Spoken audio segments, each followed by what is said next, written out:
At 9:58 Thursday night, the surveillance camera inside the Hustle Mart rolls as 3 men come into the store, pointing guns at the 3 employees behind the counter. You can see the employees put up their hands in defense. The cash drawer is open. These were the last moments of the 3 employees' lives. Authorities say the robbers shot the 3 employees to death and then left with money and a pack of cigarettes. Soon after, 2 911 calls came in from customers who came upon the grisly scene. Is there any serious bleeding? Yeah, he's bleeding. There's blood all over the floor. The caller says one of the men is still alive and moaning. The parking lot outside the Hustle Mart quickly fills with flashing emergency lights. 1 man is dead upon arrival. 2 others are rushed to the hospital, where they too pass. Deputies say the 3 suspects left important clues behind, like fingerprints, and most importantly, these surveillance pictures. One of the suspects was wearing a blue plaid shirt or jacket with a Montreal Expos hat with a red bill. There was also a sticker on that bill.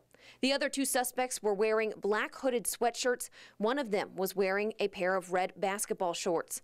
These are the final images of a cold-blooded killing. Time seemed to stop as one group of family members quietly walked up to the doors of the Hustle Mart. It was clear this was their first time seeing the crime scene.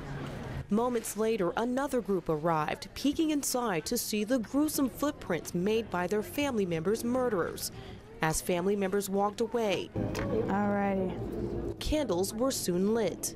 I know this is going to be a really hard time for everybody in the community that was really close to him and the families, and just keep everybody in the family in prayer. They loved us and we loved them.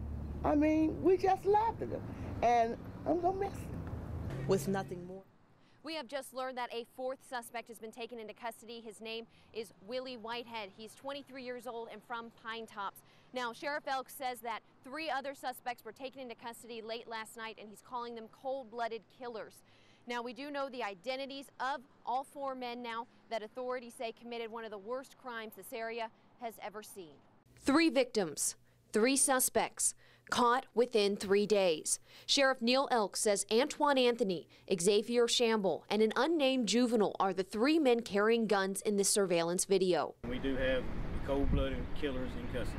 The sheriff's office is not releasing if there was one primary shooter in this case. It doesn't matter who shot. Somebody shoots, everybody's charged. For a grieving community who was holding its breath in fear, these arrests are a sigh of relief. It's been an emotional 3 days for the community and deputies alike, who tirelessly searched for answers. This was a very tragic, appalling, unimaginable murder. Now, I did contact Pitt County Schools to see if this juvenile was a student within the school system. Heather Mayo, the spokesperson there, said that deputies told her the juvenile is not a student in the Pitt County school system. Reporting in Farmville, Katie Jeffries, News Channel 12. Investigators tell us in the back of this car, a violent criminal sits in handcuffs, only 14 years old. A judge said he should be charged as an adult, and now he could face life in prison. The boy is allegedly part of the group who shot to death 3 young men. Captain Paula Dance said his acts were cruel, contemplated, and deliberate. We're talking about people with guns going into stores and just killing innocent people just for the self-gratification of getting money. She's been on the case since day 1 at the scene in April with blood still on the ground. She said this surveillance video makes a strong case against the 14-year-old as well as the 3 other suspects. Evidence in this case, being the videotape, clearly shows what transpired inside that store. The boy has 10 days to appeal the decision to try him as an adult. After that, his name and face will be revealed. The 14-year-old... He gets collapsed. And it was a very emotional moment. It's a tragic deja vu for Tony Mooson and his family.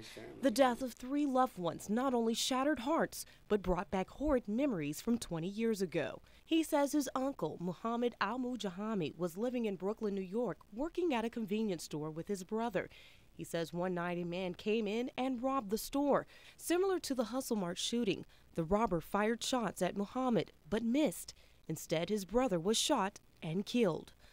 He had to leave the state to kind of forget about the story, and he had chosen North Carolina thinking that he's going to have peace in here and get away from what had happened there. And it's so sad that same thing just happened again. Tony says his uncle had so much love for his brother, he named his only son, 16-year-old Mokbel, or Sammy, after him. Sammy was one of the 3 employees killed on April 1st.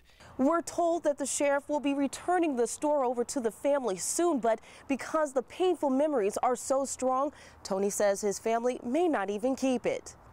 We're currently thinking about selling the business and maybe moving out of Farmville. Currently, the store remains the same way it looked the night of the shootings for a reason. Tony hopes these horrific images will be enough to convince a judge that the death penalty is needed in order for there to be justice. It's been a rough road. We have to put on our tough faces. And, you know, we have to just keep it moving. The first 48 hours, probably on 2 hands, we may be able to count the number of hours that our investigators slept. Many of those hours reviewing the surveillance video. We had to watch over and over and over again. It's very taxing, grueling to watch that. The murders, called cold-blooded killers by Sheriff Neil Elks, shocked the community. Under unfortunate circumstances, but it brought, excuse me, it brought us closer to our community and brought the community closer to us.